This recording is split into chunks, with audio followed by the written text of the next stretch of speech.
Welcome to the show. This is Talking Television with Jay and Chris. Tonight we're going to be talking about Warrior Episode 4, Season 1, The White Mountain. And it was a little shorter than usual, so we'll be talking about a few other things as well, in addition to just breaking down the episode. Yeah, we actually have some, I guess, kind of behind-the-scenes Q&A that we were talking with Rich Tang about that we can share with you guys, so that'll be kind of exciting. So stay tuned for that. Tonight we are drinking, actually we just finished the Evan Williams Single Barrel. It's actually pretty good for a economy or whiskey, if you would say. So yeah, the first Single Barrel I ever had was Jack Daniel's. I've had a couple bottles of that, but this was the first Evan Williams Single Barrel, and it was good. I'm not usually a fan of the Evan, but I think I would definitely get another bottle. Give it a shot. It's pretty good. So before we get started into the actual episode, breaking that down, there's a couple things that we wanted to talk about. Episode 3, the ratings seem to have, kind of rebounded a little bit from the first episode, which is a good sign. And Cinemax actually renewed Warrior for Season 2, which was the big news this week. That's exciting. So congrats to all the actors and Shannon Lee, Justin Lin, everybody behind the scenes that was working really hard on this. So getting renewed 3 episodes in, I think, was really good for them. Yeah, it's a good sign. And there's plenty of Season 1 still left, so I can only see the ratings going up from here. Yeah, definitely. Also, we had broken down, for science, of course, some of the sex scenes or nudity times for the first couple. The skin time on the episode. The skin times, right. So it was actually down to 0 last week, and this week they didn't actually say there was going to be any, but there was a quick blurry 2-second shot. Yeah. And so all the people that were switching to this from Into the Badlands and didn't like the nudity the first episode, I mean it went down in half the second, and it's pretty much non-existent now. Almost non-existent for episode 3 and 4. So I'm sure we'll see more again, but you can't really judge a show by the pilot. So they always take it up to 10 and then they dial it back. Yep, definitely. So let's dig right into episode 4 then. So it starts off and actually ends the same way with his, Bill in the casino. So he starts off, just loses what he has, goes to the cashier, and wants to get some more on the house, and he gets he kind of runs into somebody that he knows a little bit. And he says, give him the 50. We'll spot him for now, which turns out to be a bad idea. Yeah, for a while there, Bill was up like a lot. I mean, I don't know what the coins were worth on the table there, but it had to be hundreds or thousands. Yeah. And it just goes to show you his gambling habit is off the charts. He needs to reel that in. And, he's kind of typical gambler there where he said, oh, no, as soon as I start to lose a little bit, then I'll call it quits, but... next scene you show is nobody's around him. He's got 1 coin left to his name. Yeah, he's totally gone. And then he leaves. Yeah, so he gets taken out back and beaten pretty good. Yeah, and we find out that the casino is actually owned by a third Tang in the city, which they kind of introduce and they talk about more this episode. It's going to be, I think, the 3 in the battle that's to come very soon. Yeah, the Hung Wei, I think that was her name, right? The Fong Wei. Fong Wei, that's what it was. Okay. Yep. So, yeah, I guess to beat up a cop in the alley, you have to, I guess, you gotta have some cojones. Yeah, you got to feel protected, right? Yeah. That he's not going to come back and just shut you down. Yeah. So that was interesting. And he gave him the cop special. Instead of the 2-week time to repay the debt, he's got 3. He's got 3. Yeah. Before he joins the White Mountain, which is kind of where this episode gets its title from. The bone pile of all the enemies of the past. Yeah, they said the Feng Wei were descendants of Genghis Khan himself. Yep. Mm-hmm. So that was kind of a cool little story they were telling just to kind of, I don't know, scare off, Yeah, Damon, he's the debt collector who's actually white. So he's the one that he feels empowered to go after the cops and, the non-Chinese that owe the Tang money. So he can travel throughout the city without anybody, give him a hard time. So not only was there not a lot of skin in this episode, there wasn't a lot of fighting either. No, not at all. So what, two fight scenes? I'd say 1.5. 1.5? One and a half, really. So, yeah, we see the Long Z. They're kind of recruiting or trying to recruit some people. And whoever they brought in really doesn't stand a chance. No, Lee Young really makes quick work of them. He makes quick work of them. So we actually were reading a interview from Jonathan Tropper that was released this week from comicbook.com, and talking about how he scripts out some of the fight scenes. And he said he actually writes in every single punch and kick and throw and, everything into the scene. And, it doesn't correlate directly to what we see, and ends up going through a fight choreographer and a few other people. But the fact that he goes so detailed into it, instead of just writing, hey, here's a fight and Assam's going to win. Yeah, you can tell he really cares about it. He's passionate about the fighting and the martial arts involved. Mm-hmm. Yeah, he doesn't leave it up to the choreographers to, determine what the outcome is going to exactly be. how it's going to happen. He's passionate. He wants to, as vividly as he can describe each emotion, like you said. So, yeah, that's kind of interesting. Yeah, another thing he said was there's a upcoming episode, I think episode 9, where there's going to be a long fight scene, and something that he said has probably never been done on TV before. So we're super excited about that. Yep. But the long scene, or oneer, or whatever you want to call it, we've actually seen in 2 other shows in the last few months, all done in episode 9. So that's interesting. A magic number, yeah. Well, if there's 10 episodes in this season here, yes, correct. So yeah, one before the finale. You kind of go all out, and then the last episode you got to wrap up the plot lines. You got to wrap it up and then give a little cliffhanger. So the other 2 shows were Strike Back, which is another Cinemax show, and the other one was actually Cobra Kai on YouTube, which is not a great show, but it's kind of entertaining, and the martial arts is terrible. I mean, it's like bottom of the barrel. Yeah, Warrior's definitely a step above that for sure. Yeah, 3 or 4. Yeah. But, Cobra Kai is still entertaining in its own right, especially for a lot of the nostalgia in there. They had a nice cliffhanger at the end of the season. So, if you're watching that, I think you'll like Warrior 2, but they don't really have the same kind of feel. So, this episode actually introduces or expands the backstory of one of the characters who actually we wound up speaking with tonight. After the episode, yep. Rich Tang, we had a little Q&A with him on his after show. Got some insights of how it was to film, and what some behind the story of his character, which was really cool. So the Yellow Demon, that's the Yellow his Demon nickname, and yeah. I guess not just nickname, but I mean he's like a kind of a tall tale. People have heard of him as the Yellow Demon. Yeah, so Bolo is his name. Yep. That was kind of cool. I wasn't really expecting a lot of expansion on his character in this episode. After the partying in the last episode, and they sit down. The Hot Boy cafeteria. Yeah, the Hot Boy cafeteria. And, Bolo starts just kind of telling his story, and it was very interesting. So then he slams the railroad spike on the table. So that was his idea. We came to find out after speaking with him this evening. He said his character was actually based on another guy named Bolo from Bloodsport. Yep. And he did some more research on what, somebody in his circumstances back then, and he found, they would carry some sort of a talisman or something with them to kind of, I don't know, remind them of who they are. And yeah, he came up with the idea of the railroad spike, and they gave him a few different options of ones and he picked the one that he thought that his character would bring with him. So yeah, that was pretty cool. Yeah, definitely. It was the shock value. It was good visual. And it was kind of nice to know that, that was his idea. And Jonathan Tropper said, yeah, let's run with it. Mm-hmm.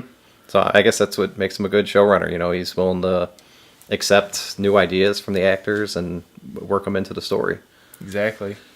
So I guess let's talk about the Yellow Demon. He said, so I guess what we're shown first is he was working on the railroad, and he ends up just fighting this other gentleman down in, like, I guess looked like a pit, right? Mm-hmm. Like kind of a water and mud pit. And Father June came out there because he heard of the Yellow Demon and ends up rescuing him or buying him out from his contract and bringing him to San Francisco. Yep. And we found out through Rich that it really wasn't his.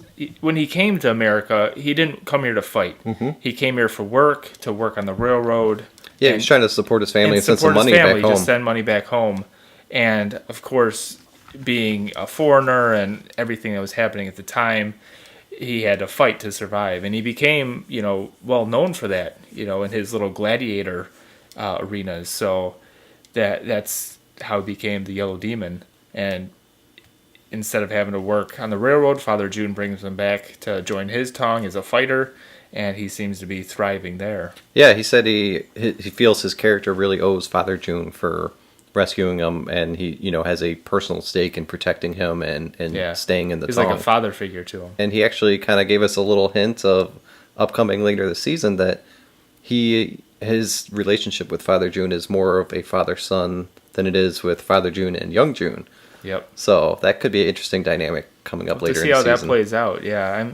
I'm curious to see, Bolo's character start to evolve from the Yellow Demon. And he did say that, he doesn't like to come out and fight often, but when he does, he really lays the smackdown. So yeah. I think we're pretty excited to see that in later episodes. Of course. That'll be good to see. So after the cafeteria scene, we go to... we touched on it earlier, the Long Z trying to find some recruits to beef up their numbers. And, yeah, it was... Nobody that they're bringing in is worthwhile. So they're going to have to keep looking if they want to expand their numbers, because either that or take some from other areas. That's a good idea. They could go around, because now they have the extra money from, dealing drugs and everything. So, yeah, maybe they can pay more than some of the other Tongs are offering. Yep, and I think at the time they're sworn in. I'm sure there's a brotherhood amongst most of them, but some of the new guys, wherever the money's at, they might go there. Yeah, so Young June actually called that when they got beat in by Father June, skinning in. Mm-hmm. So, I mean, that's pretty similar to what other gangs in America do to new recruits. So it's interesting to see that, that same kind of action is going on back then. Yep. We get to see Hoon Lee again in this episode. He's actually outfitting Mai Ling with a hidden gun, which is pretty cool. That was so badass. Yeah. Yep. We were actually tweeting about that during the episode, that she has like a little, like a wrist gun.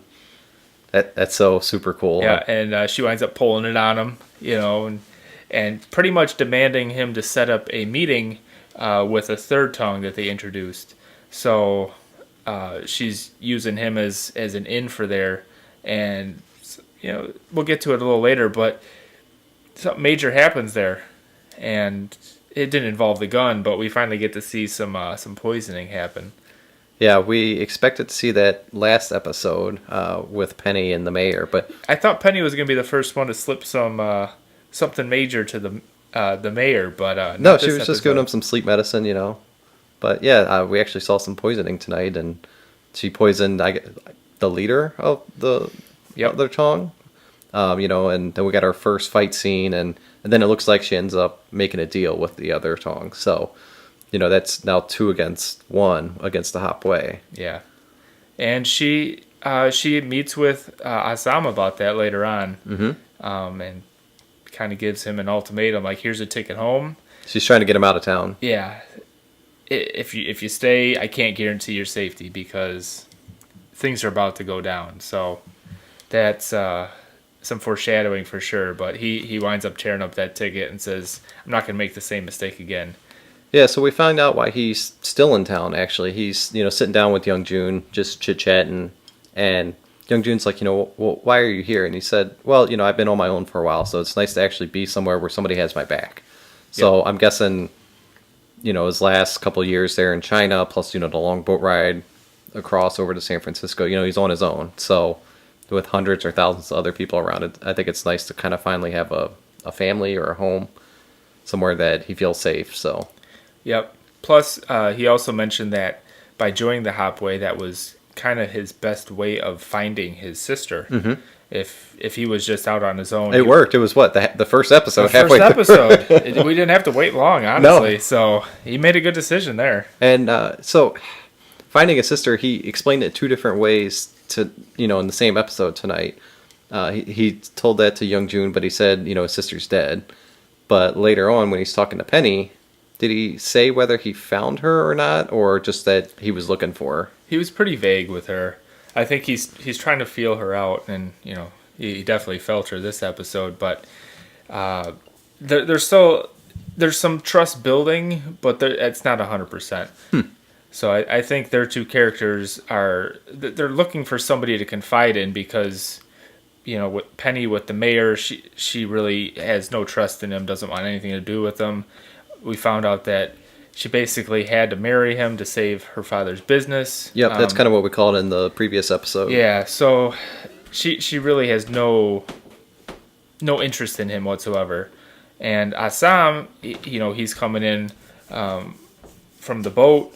He's got the hop way now, but other than that, he has nobody to speak with. So I think they're able to confide in each other sparingly. They're starting to build that little bit of trust. Well, speaking of trust, we had Bill earlier. He was at home after coming home, getting beat up, leaving the casino in the alley. He wakes up in the morning, he's getting dressed for work, and his wife is really grilling him, trying to, it sounds like he told her a story that he was out, he went into some club or something on his own and got beat up. He was working late. He said he was working the graveyard shift by himself. Yeah, and then Lee shows up and he goes along with the story. So there's definitely that little bit of trust between them that's starting to build. And later on, we see them at the bar, kind of, I don't want to say agreeing with each other on everything, but they just kind of have an understanding a little bit. And Bill tells them, hey, let's get through this Chinatown thing. We'll do real police work once we get back out into the real world. Yeah. And in the meantime, let's reap whatever we can get. He had the opportunity to arrest Atoy when they raided the brothel. Yep. But, Bill being the gambler and in debt as he is, she pays him off with, $30 in an envelope. A little bit of money in a red envelope. And Lee, he kind of walked out and he's like, what are you doing? That's not what we're here for. So I'm kind of curious about that. Obviously, the mayor was there again. We saw him there in the first episode. He got lucky. Buckley came and got him out before the raid got to where he was, even though I'm sure he would have been fine if they caught him, because they were only interested in scooping up the Chinese. Yeah, he actually saw the police on his way out. Yeah, they just let him walk away. And he said, hi, Lieutenant or Sergeant, and they said, Mayor. Mm-hmm.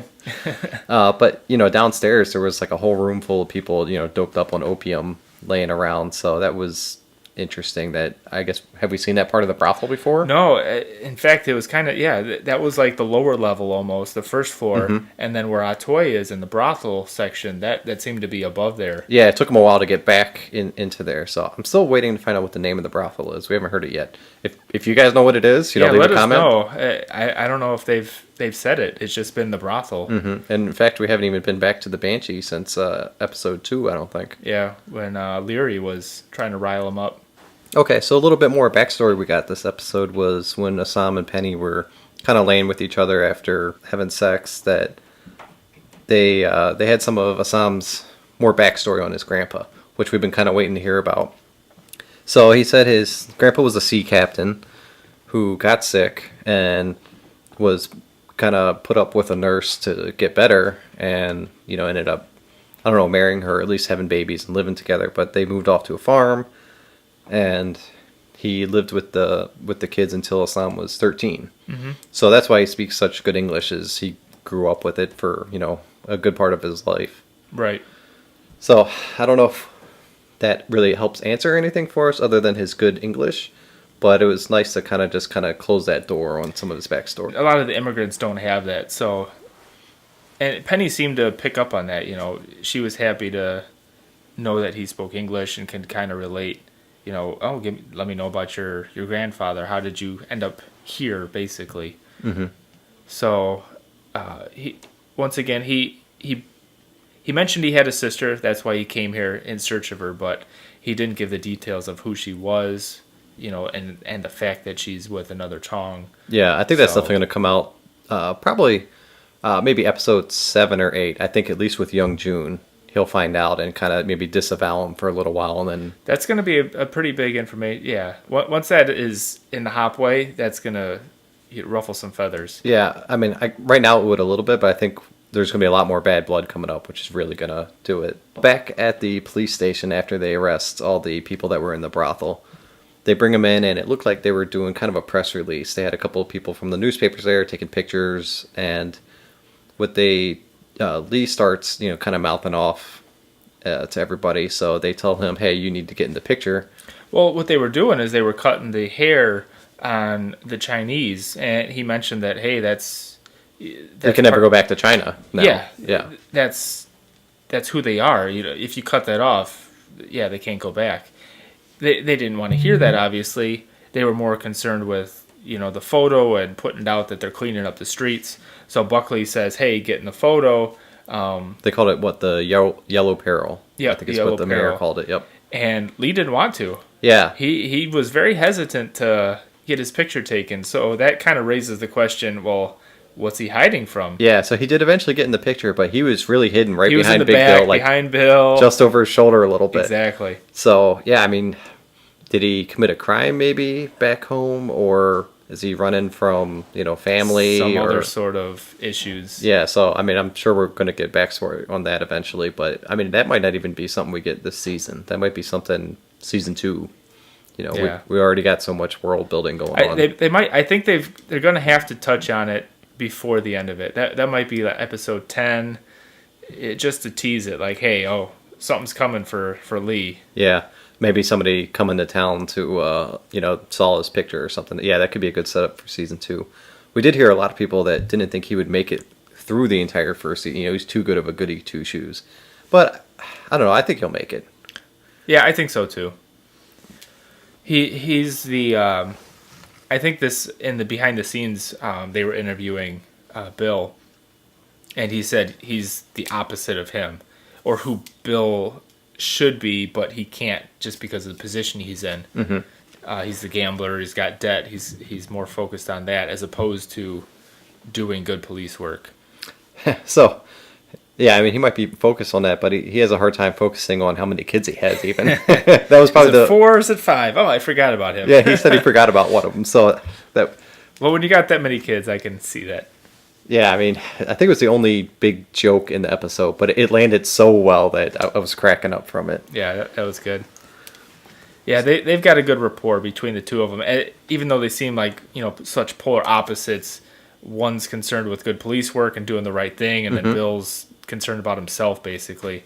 I think as the season progresses, they're going to kind of meet to be more of a good team.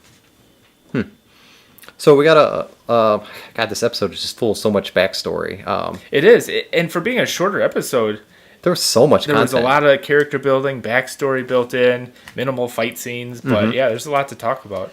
We heard about Ling also apparently married somebody to save Assam. I'm guessing that was back in China. Yeah. So she married somebody named Sun Yang, and I guess we don't know who that is. Not yet. Yeah, they didn't reveal. But Assam said, I'm not going to let the same thing happen again. So that's when he tore up the ticket to go back home that she had given him. And he basically said, I understand we're going to probably have some issues in the future, between our two Tangs, but I'm here for you. I'm not leaving without you, basically. Mm-hmm. End of the episode, we end up kind of right where we're at the beginning of the episode again. We've got Bill gambling once again. I guess he just doesn't learn, but he takes that $30 that, he got from Atoy and plops it down on the table, and he's gambling again. They didn't show where that was. No, it was somewhere different. It was somewhere different. Somewhere with a lot more light, because the other place was so dark, it was hard to see. So obviously it's kind of foreshadowing him racking up more debt at another location, probably owned by another Tang, and he's just going to have them knocking on his doorstep. So it's going to be that struggle. Do you think he's going to go back maybe to Atoy and get more money every week to keep paying these debts and keep going? He might try, but I think she's too strong-willed for that, or maybe has too much behind her to allow that to happen. Because this was the first time they met. She had never seen him before. He'd never seen her, and it was just a real quick bribe. Here you go, leave me alone, basically. Yeah, but she kind of read him. Like she saw him, and she's like, this guy. He's gonna take this. He'll take the money and leave us alone, and she was right. he could go back, but I don't think it's gonna end up the way he would hope. Oh no, because she's badass. She could bring out she could the take him Superwoman out in a suit second. with the sword. Yeah, Exactly. Yeah, which we haven't seen besides episode 1. no, I wonder when that's gonna come out again. I kind of wish they would give her character name, like maybe not the Yellow Demon, but some sort of name that we can, I guess, refer to her as when she transforms and puts on all the Right. robes and the swords and everything. That would be cool. Yep, I agree. But hopefully we'll see it again soon. So I don't think we'll see it the next episode. Right. So next week we saw the preview, and it looks like they're going to go on a road trip. They've got to deliver some cargo or something. Yes. Yeah, got a Western vibe to it. They're gonna fight some cowboys. So I think that'll be some more bonding time between Assam and Youngjun. And then maybe things will start to shake up and fall apart after that, episode 6. We'll be in the second half of the season. And Yeah, Young June, I can't wait to see him fight some more. Oh, yeah. Episode 3, we saw him go to town on those guys. yeah, he doesn't just fight, he murders people. He straight up murders them. Yeah. And then he kills them again. Yeah, some more. Then he takes their cargo and just burns it. Yep. So, I think, this was a good building episode. Backstory on a couple different characters that we had just not really known too much about. And next episode, I think there'll be more building between, or bonding between Youngjun and Assam.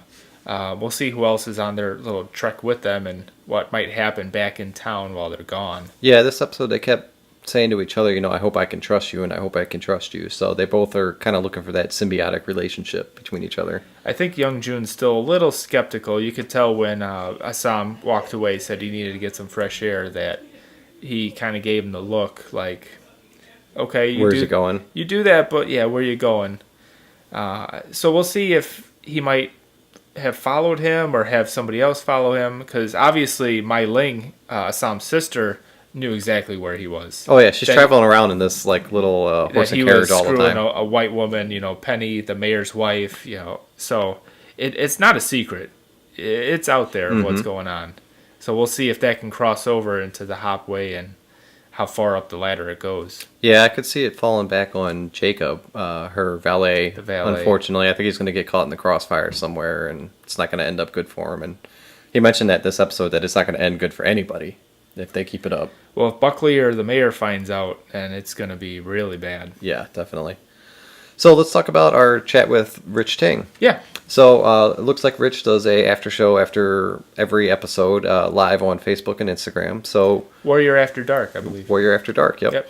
So we were chatting with him during the episode on Twitter and decided to join up with him on Instagram and just shoot him some messages. And, luckily enough, he invited us to join Instagram Live and chat with him face to face. So that was awesome. And thank you, Rich. We appreciate it. It was great. That was fun. It was good to get some insight from you and some backstory that we wouldn't have been able to get otherwise. He told us that his character came to America trying to send money back to his family, but we had some other questions with him about filming. So we asked him if he had trained in Wing Chun before he had even gotten the part of Bolo, and right. He said he said he's been fighting since he was 4. Yeah, he said he's Jeet Kune Do, Wing Chun, I think Taekwondo is what he started off with, so he's got a rich martial arts back history, so that's awesome. And he said he wasn't, he didn't know he was ever going to use it again, but then, obviously in Warrior, it's come in handy. We also asked him how it is working on a show for Shannon Lee, for, a show written by her father and, with his ideas, and if that's extra pressure and how it was to work with her. And he said that she's great. She's very open, very warm and heartfelt about the project, and really is hoping to see it succeed. So everything was live. So she was back in LA. They were filming in South Africa, and it was a live set, he called it, so they could just stream it right to her monitors. She could give them instant feedback on all the producers were able to see what they it. just filmed, and if there's any changes that she wanted. So that's kind of cool. Technology nowadays is pretty awesome. Yeah, we were actually going to talk about the set building in South Africa, and we saw some preview footage of the season, and they said they built the set so that it could be reused, so they could show like different alleys or roads and everything using the same set work. Yeah, more and than making it look just different. storefronts. Yep. It was, three-dimensional, so they could do several angles with Yeah, it. so I mean that's smart. It's cost saving. You're not building it in LA where it's going to cost $1 million. So. Exactly. One other thing we asked him about was Jonathan Tropper, just how it was working with him, and he said it was great. So, yeah, and he said he was a fan of Banshee as well. Yeah, everybody loves Banshee, and he said, when they went in for the first script reading, he got to sit next to Hoon Lee, and he was like, ah. He's like, oh, this is Job. This is so exciting, Yeah, that's pretty cool to hear. Next week, I think we're going to have some major stuff to talk about. Mm-hmm. I guess a traveling episode. I don't know if we're going to focus 100% on Assam and Young June, or if we're going to still see kind of what's going on with Big Bill back in the city. But yeah, I think things will happen while they're out of town. When they get back, it's going to be, okay, we got to jump right into this because it's go time. Yeah, definitely. So, thanks for sticking with us. Yep. If you haven't already, please like and subscribe. We're at Southport Media. We're on YouTube, Twitter, Instagram, Facebook, podcasts, wherever you get your podcasts. Mm-hmm. The support's been great. Hope you guys keep coming back. We're going to keep putting out Warrior episodes. We're also still doing Game of Thrones, and more to come. Yeah, I'm excited about this We've already week's started episode. talking about some additional past shows to review that are our favorites. If you guys have any suggestions, please let us know, and we'll try and get it out there. I'm thinking we might actually be able to sneak in an episode for the upcoming Deadwood movie. I know it's a movie and we're talking, television, but I mean, this is kind of a bookend to the entire series of Deadwood. Exactly. So I think we might be able to do that this summer. I think that'll be kind of cool. And, we really love all the HBO, Cinemax, and Showtime shows, all the premium content. Yeah, the premium shows are great. That's kind of what we're focusing on now. So I think we're going to have more of that to come. Yeah, so thanks for listening. We really appreciate it. And like Jay said, try and subscribe or like us on any of our locations. And if you're listening on iTunes, you want to see our beautiful smiling faces, come join us on YouTube and subscribe to our channel. Yep. Thanks, everybody. Yeah, thanks Cheers. for joining us. Cheers.